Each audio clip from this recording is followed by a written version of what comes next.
أقبل يا حافظ القرآن ولتسمع الدنيا هداك. Actually, I'm very much impressed by finding true astronomical facts in Quran. And for us, we modern astronomers have been studying very small fields of the universe.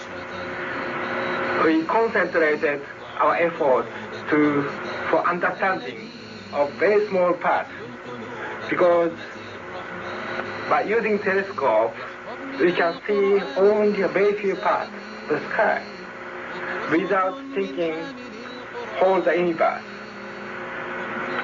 So by reading Quran and by answering to your questions,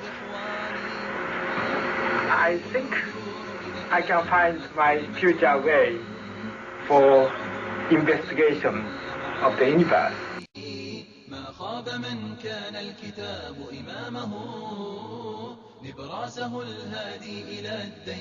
Muhammad was a very ordinary man. He couldn't read, he didn't know to write. In fact, he was illiterate. And we're talking about 1,200 years ago. You have someone, an illiterate person, making profound pronouncements and statements that are amazingly accurate of a scientific nature. And I personally can't see how this could be a mere chance. There are too many accuracies. And like Dr. Moore, I have no difficulty in my mind reconciling that this is a divine inspiration or revelation which led him to these statements.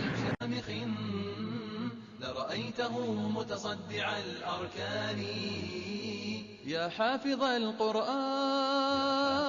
يا حافظ القرآن. I find it very interesting that this sort of information is in the ancient scriptures of the Holy Quran, and I have no way of knowing where they would come from, but I think it is extremely interesting that they are there and that this work is going on to discover the meaning of some of the passages.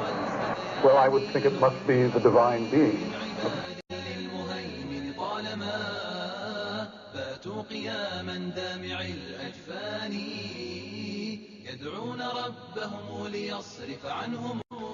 Summary.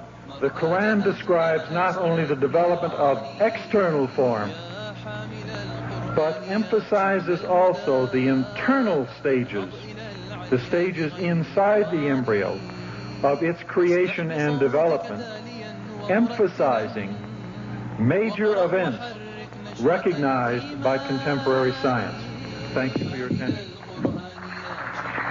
As a scientist, I can only deal with things which I can specifically see. I can understand embryology and developmental biology. I can understand the words that are translated to me from the Quran. As I gave the example before, if I were to transpose myself into that era, knowing what I do today and describing things, I could not describe the things which were described. I see no reason, I see no evidence for the fact to refute the concept that this individual, Muhammad, had to be developing this information from someplace.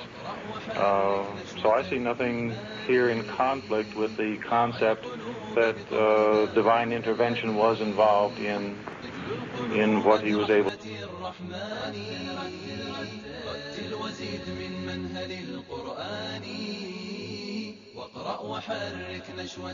In a relatively few ayah is contained a rather comprehensive description of human development from the time of commingling of the gametes through organogenesis. No such distinct and complete record of human development, such as classification, terminology, and description, existed previously.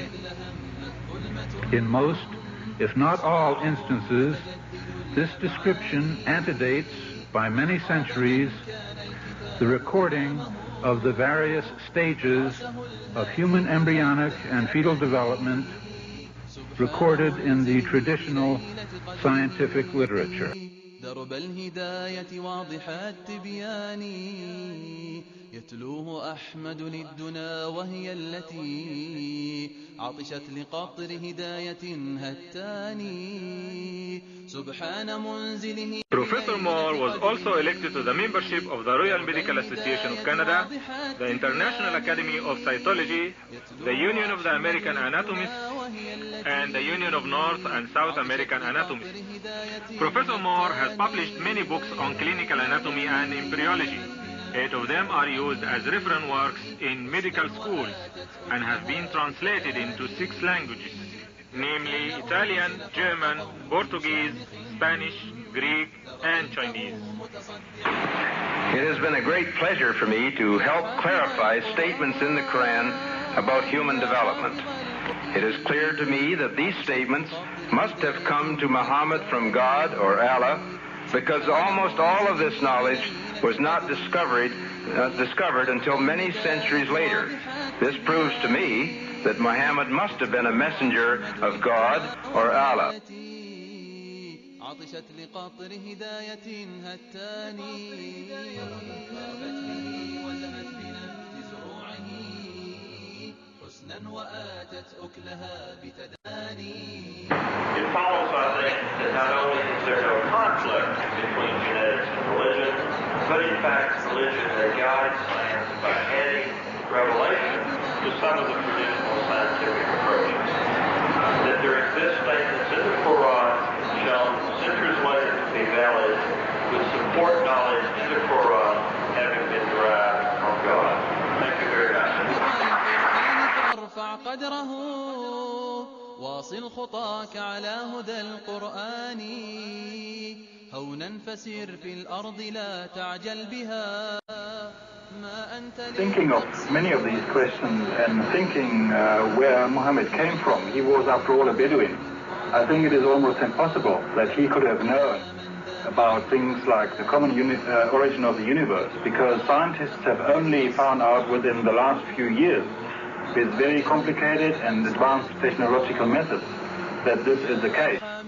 Somebody who did not know something about nuclear physics 1400 years ago could not, I think, be in a position to find out from his own mind, for instance, that the earth and the heavens had the same origin, or many other of the questions that we have discussed here. يا حامل القرآن يا شبل الهدى انهض إلى العليا بغير تواني واصدح بصوتك تاليا ومرتلا واقرأ وحرك نشوة الإيمان. يا حامل القرآن يا شبل الهدى انهض إلى العليا بغير تواني واصدح بصوتك تاليا ومرتلا